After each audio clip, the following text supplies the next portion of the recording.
Welcome everyone. This is the latest Club Roundtable, and today we're talking about improving your performance in 8 different ways proven ways that people use to improve productivity, improve what they do, and derive better performance levels.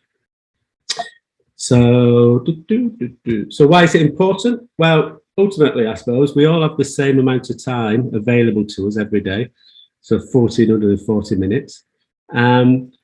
But each of us on this call and globally, we'll all have different levels of productivity. We'll all perform differently.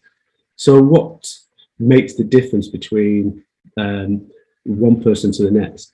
How can we use these 1440 minutes to the most effective and be the most effective that we can be to generate the outcomes that we're looking to achieve?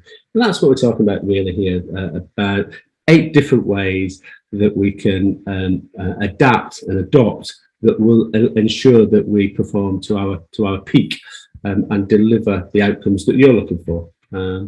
So the first one of these is ultimately something that we call to reduce the noise, and the challenge that we all have in our daily lives is that there's lots going on, and there's always something else to focus in on. There's always somebody else that wants your attention.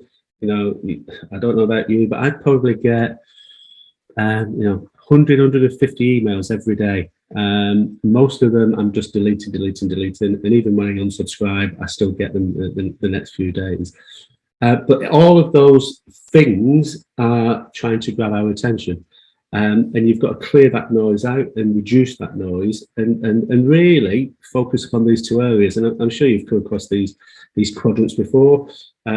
Focus upon those things that are important and urgent. That should be your primary focus. And your secondary focus, once you've done those things that are urgent and important, is to do the things that are important but not necessarily that urgent. Before you ever go and do the non-important stuff. It's about really focusing your attention on the things that matter. That presupposes that you understand what matters. And there's a whole range of different activities, and we've done a couple of these roundtables in the past about getting clear about your one thing, getting clear about your goals, getting clear about your desired outcomes. All of that activity and that work needs to happen. But once you've done that and you've got that clarity, really start to hone in on those activities that are going to take you closer to that desired endpoint. And they tend to be those that are urgent and important, and those that are important but not necessarily urgent. So clear the noise out and just focus upon those 2 areas. The second area is really to allow you to get rid of that noise, create what I call barriers to entry. So, we come on to this session, and the first thing I do is turn my phone off, close down all my email accounts, so that I can be absolutely focused in on what we're doing today and delivering this session.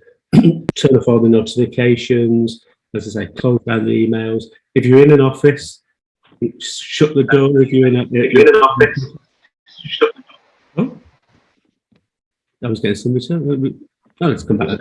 So yeah, if you're in the office, close the door if you're in a personal office, but at least have some sort of signpost. We used to always have red flags, but something that can tell people that you've zoned in on doing something, so please don't interrupt. And the other way that is really useful in this is to allocate time in your diary for specific activities. So that your diary doesn't get filled with non-important stuff or non-urgent stuff, which tends to happen if you just leave your diary wide open. The third area is optimized time pockets, we call it, but I sort of term it my hour of power. So again, if you are focusing upon the urgent and important elements, then why don't you allocate a specific time block in your diary where you can do those things? And within the consulting world and the consulting program, and within Gunner Cup, where we're working with people that are joining Gunner Cup, we talk about this hour of power to do the important things for them, which tend to be marketing activities or sales activities or business development activities. So allocate an hour in your diary, or 45 minutes, whatever you take, but you've got some dedicated time slots then in your diary. And if you are most productive in the morning, slot those in the morning. If you're most productive in the afternoon, slot it in where you are the most productive, so that you effectively, you're saying, I'm going to focus upon my urgent and important aspects to help me deliver my goals or my objectives. Yeah. And actually, I want to be at my premium. I want to be at my most productive during that period of time. So if I know that that's my morning slot, let's put it in the morning. And do those activities, and don't let anything else get in the way of doing those activities within those time blocks. The fourth area is take breaks. All too often, and I know I've been guilty of this in the past, you get into something and you've got a deadline, and you just focus and go at it and go at it and go at it and go at it, and you know, over a period of time, you know, then you realize that you're losing concentration, you're losing focus, you are getting less productive. But all you've got to do at that stage is get up, have a walk around, and come back to it. And all too often, when you do that, you're reinvigorated, and you're at it again, and you're focused again. And you can get so much more done by having these little time blocks almost, and doing stuff in for every hour. Allocate at least 10 minutes break. They sort of done a lot of research, or there's been a lot of research done in this area, and they say that you can maintain concentration. Typical person can maintain concentration between 45 and 50 minutes, and they need that break just to refresh and refocus, and then come back. So that could be every hour. Just if you time blocking your time. Every hour, 45 minutes, then take a 10, 15-minute break. It's interesting on meetings, all too often, you'll end up having a meeting, it's an hour-long meeting, then you'll go straight into another meeting, and then straight into another meeting, and then suddenly it's like, oh, hell, you know, where's the day gone? Make sure that if you've got an hour, if you put a time block in for an hour, make sure the meeting is 45 minutes. Allocate that 15 minutes afterwards. If it's an hour meeting, don't put another meeting in until another 15 minutes afterwards. Don't go back to back. You'd be much more productive and perform to a much higher standard if you follow this really simple approach. And at lunchtime, get away from the workplace, get some fresh air, get out into the open if you can, and start to utilize that time for replenishment, not just replenishment in terms of food, but replenishment in terms of your mindset. Fifth area is, again, when you're having those breaks, certainly the lunch break, absorb inspiration, replenish and refresh, the double R approach, and take some exercise, go out for a walk. You know, I take the dogs for walks. It just gets you out into the open. But when you're doing it, listen to a podcast, or if it works best for you, meditate. Do whatever is the right thing for you that can get you to get your mindset back into whatever it is that you've got to get back into, and you can come back refreshed and reinvigorated. The sixth area is really about sort of setting deadlines, or setting absolute clear outcomes that you're looking for. And those deadlines, most people, excuse me, I think again, lots of research been done on this.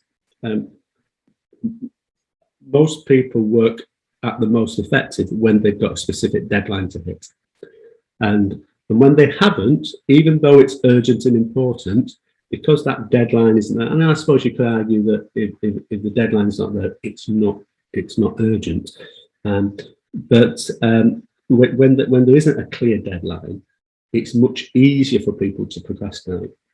And interestingly enough, I've worked with many people over the years where actually the only way that they get things done and are the most productive is where they implement um,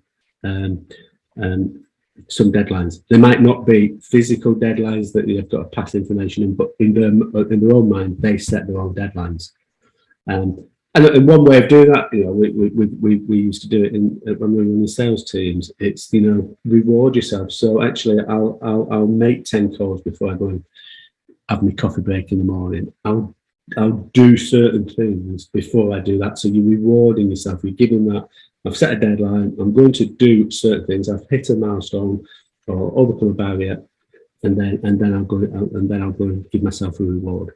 So it's very much about taking control of those 1440 minutes, being clear about what your desired outcomes are, what your goals are, and really focusing upon the things that you need to do, but put some type of deadline or put some type of milestone in place that you can work towards. That tends to work for the majority of people. It doesn't work for everyone, like any of these habits. It's very important to ensure that they're the right things for you. But adapt them and adopt different elements of them, and you will perform to a higher standard and get more things done in those 1440 minutes in every day. The seventh area is remove those blockers. All too often, what we find is that a task can become or can appear to be really overwhelming at times. And that tends to be the reason why you don't start it, because it's like, well, it's too big. What do I do?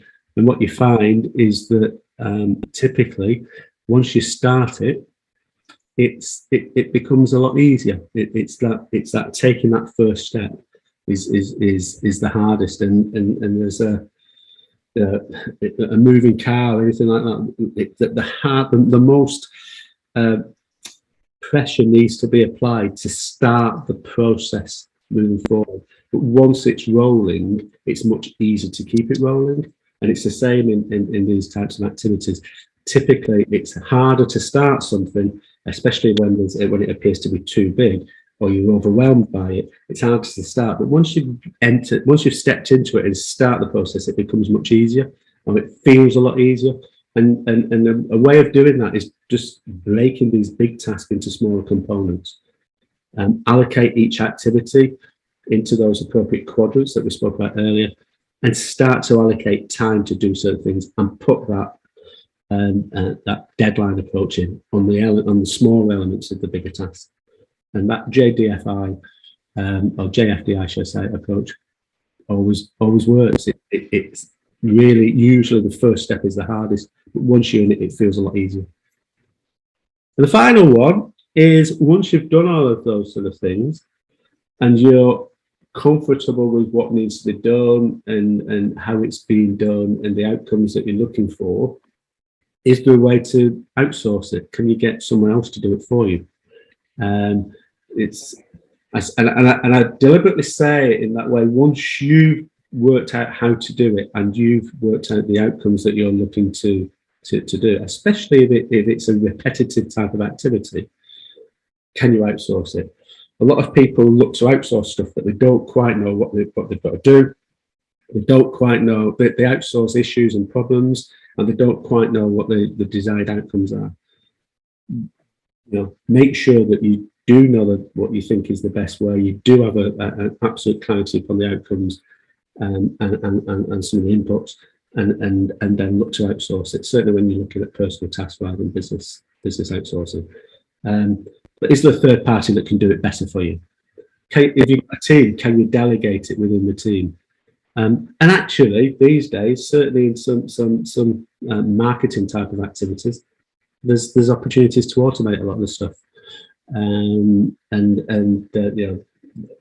I have historically gone into LinkedIn every morning, done lots and lots of, in my hour of power, done lots and lots of marketing activity, outreach type of activity. And I was introduced to a system a few months ago that can do all of that for me. which now allows me just to engage with people that are responding. So all the upfront stuff, reaching out, searching, reaching out, making those initial connections, I've automated. And when I've measured the inputs and the outputs, I'm getting a lot more inputs. I'm being, because it's automated, I can reach out to lots more people, and the outputs, people who are responding with ratios of responses, quality of responses has gone higher. And it allows me then to just focus upon engaging with the people that have put their hand up and said, let's have a conversation. So I've automated the front end to allow me to give me more time to focus in on the back end. So there's lots of opportunity to outsource, delegate, and automate. So I think within those 8 areas, there's probably some ideas, some options, some opportunities for you to make some improvements. And every little improvement comes back to that 1% mentality.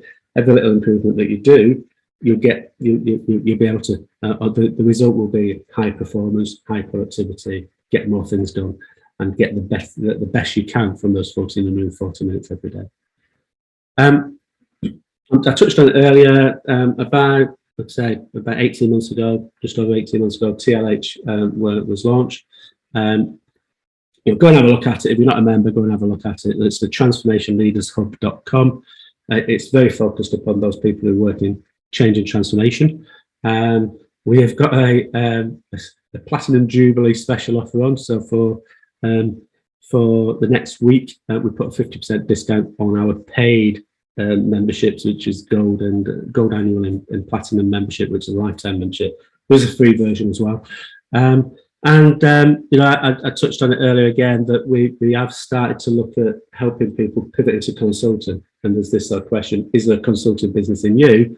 And if you feel that this is something that you're interested in, you want more information about TLH, and just want to take this discussion further, click on that link at the bottom there, and you'll go to a page that's got access to my calendar and slot something in my diary. 45-minute meetings. We don't need to use 45 minutes if it's just a short, quick chat, but I've blocked out 45 minutes on each of the meetings so I can focus and get my replenishment afterwards. So with that, let me stop sharing and open it up to the floor.